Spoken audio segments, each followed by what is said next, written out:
Somebody about 3 months back asked me, what is your judicial philosophy and what went in your mind while you were judge? I must share you the suffering I had in the early stages of my life. They have deeply impacted me. The philosophy is built within myself. So, what are the sufferings of the poor people? People in the rural area. When they come later, when I was a judge, every time when I was dealing with the case, my impacted background of suffering of the people was always alive in me. That's how that percolated in my performance as a judge. You know, the reference is the cover page of this book. If you look at the cover page, Dynamic Managing Trustee of Sivaraj Pattil Foundation. Educator Matthew. And I see a number of my familiar faces in the audience.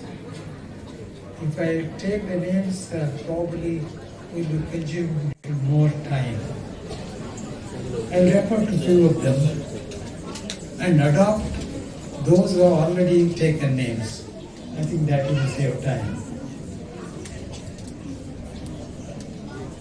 In the audience, I see before me Justice Kannadasan, Mohan Gandhi, aged, very respected Mohan Gandhi. I am happy you are here at this age.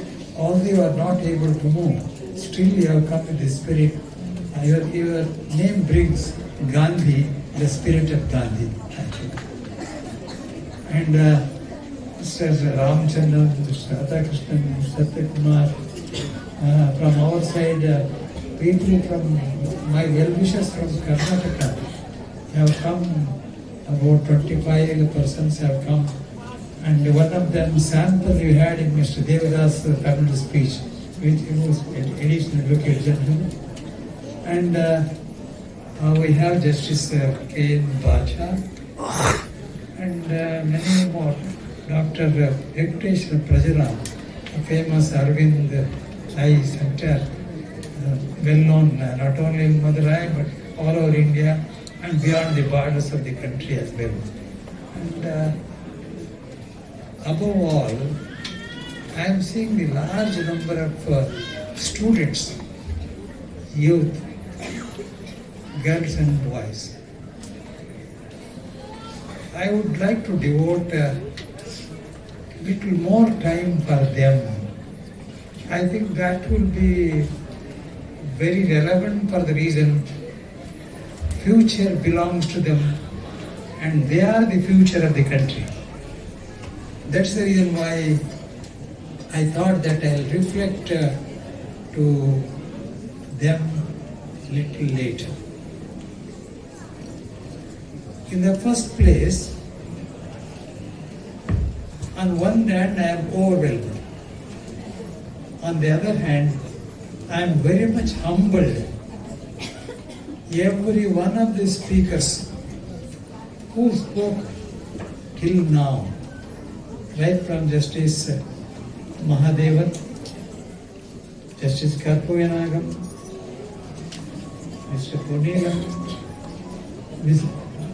Mrs. Lakshmi Menon, probably they have been very, very generous to me. They spoke so many good things about me.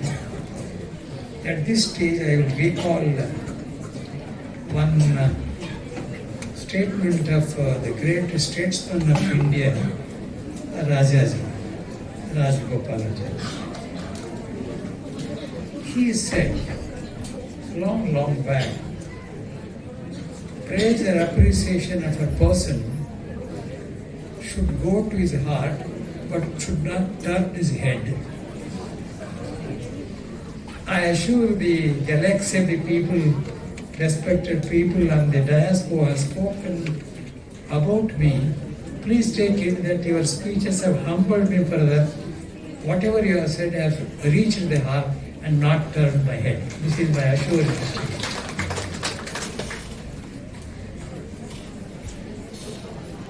every happening and every incident has a purpose that will be unfolded in future. We may not know that day why we met somebody or this incident has happened. But future unfolds. It's a matter of very happy coincidence. I was flanked by two great Sai devotees. And Justice Karpana mentioned, he started with the Sai name and mentioned that both of us are Sai devotees. I would like to add, I was on my other side, right and left, both were Sai devotees, Justice Mahadevan and Justice Karpana.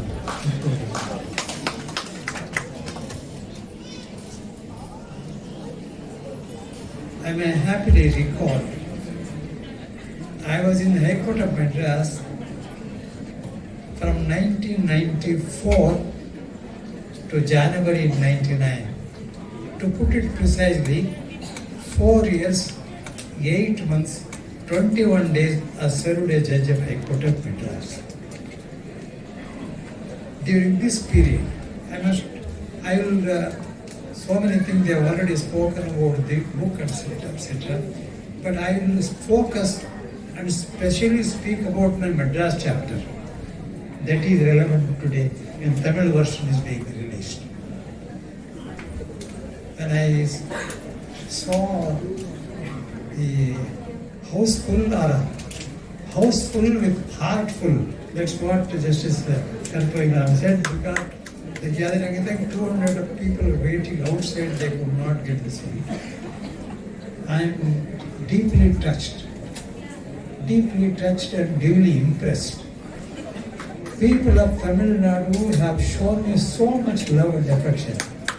And during my period in Madras High Court as a judge, those who have been there, they know me. I was mentioning in the morning to Brother Justice Mahadevan when we were talking that all those who are standing are today sitting, are sat, or retired. Justice Karpaganayagam, he was standing before me when I was judge, and later he sat with me as a judge. Justice Mahadevan was appearing before me as a lawyer in those days. Today, very happily is occupying the highest position in the judiciary in the affairs. Like this, most of the advocates of those days who were appearing in my court, they are judges today. Some of them have retired also. I left Tamil Nadu at Madras High Court 26 years back. It is a matter of common experience, and it is, I can take it that generality is so. Exceptions are there.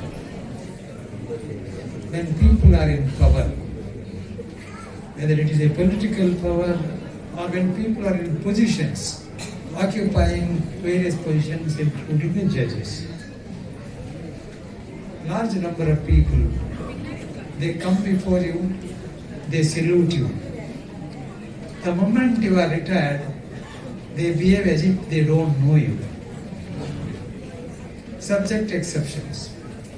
And if one retires of a judge, maybe they remember a good farewell, very nice words are spoken, all right. They remember for 3 months, 6 months, or 1 year, and then gradually forgot. The fact that after 26 years, today in Tamil Nadu, I have so much love and affection, itself is a great satisfaction. And I am really, my home, native state, Karnataka. But if they ask me what is my second home or next home, I can very clearly say, Tamil Nadu is my second home. Without fear of contradiction, I mean it and I state this. As I said, Justice Mr. Mahbub Bacha earlier, a managing trustee of SOCO, for a long time, a champion for protection and promotion of human rights. He is the person first he came in touch from judiciary, former Chief Justice of Bhagavati, whose statue is, I had the privilege of unveiling Justice Bhagavati's statue in Soko Bhavan. Thereafter, next in line was Justice Krishna Iyer. Just Mr. Mahbub Bacha had probably the intuition or the knack of reaching the people who can definitely appreciate and do something for the causes of the suffering people. And probably he found in me something I could do.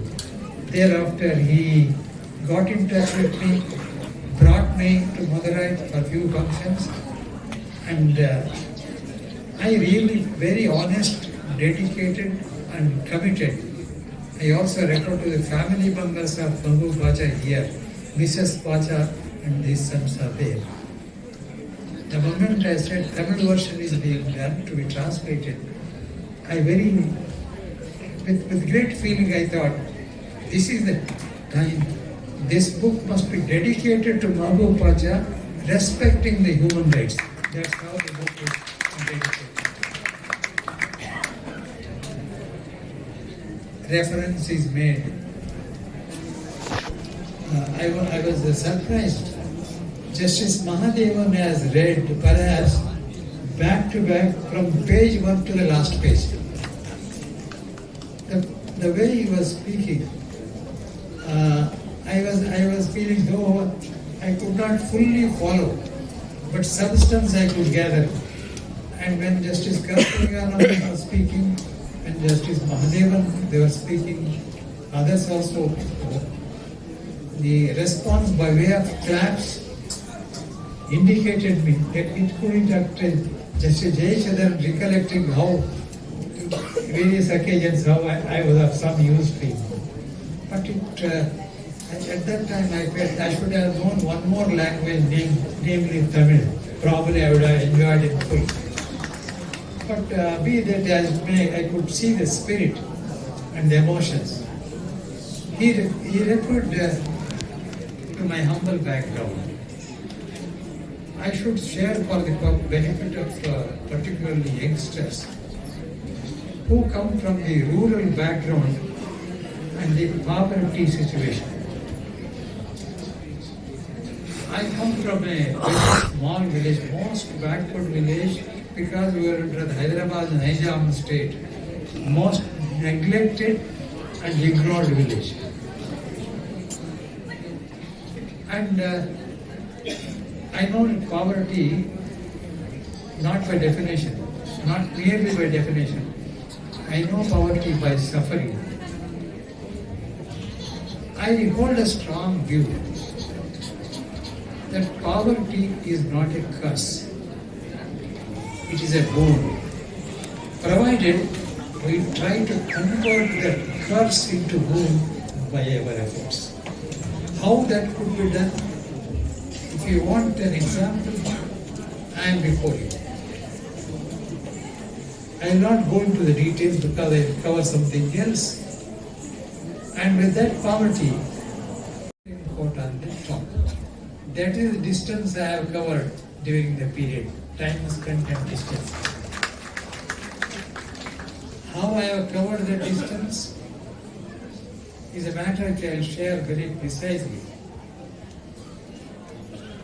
Once, as said by Justice Mahadevan, about 35 kilometers I travelled in the bullock cart, travelling whole night to attend the school. When I was in the 8th or 9th standard, probably today it looks, may not be, but it is a fact, actually it is. I had only one shirt.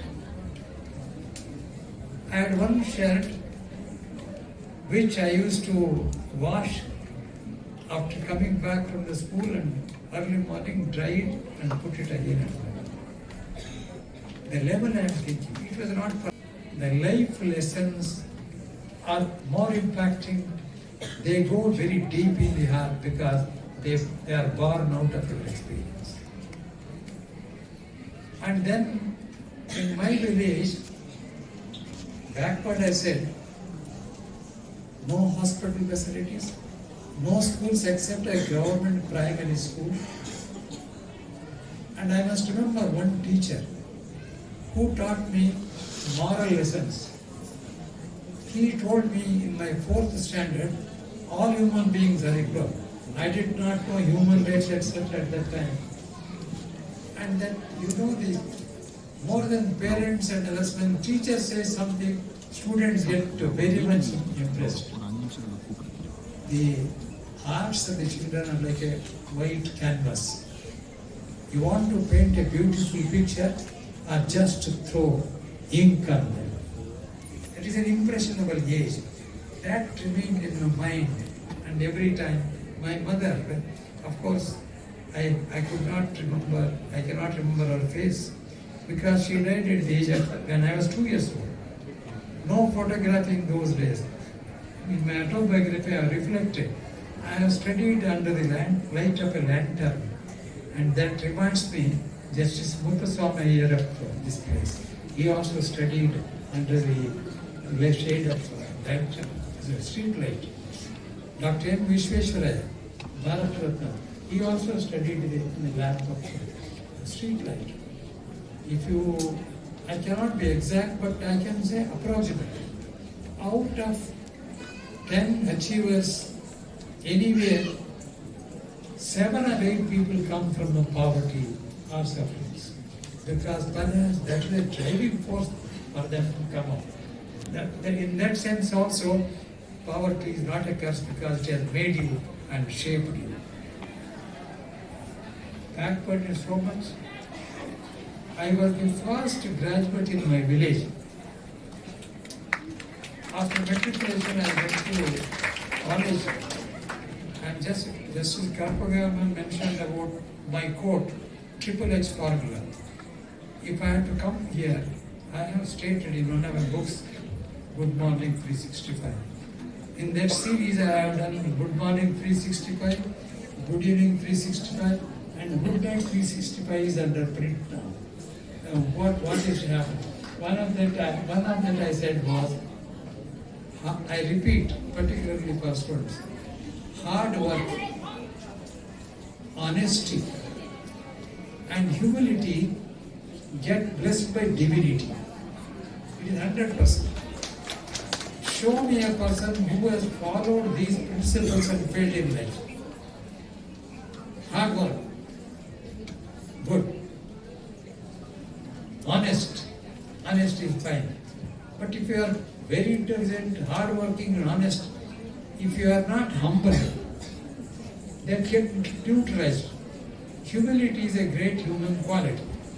So those hard work, honesty and humility get blessed with divinity. If it was possible for me to come up in life, why not for all of you? I come from a rural background.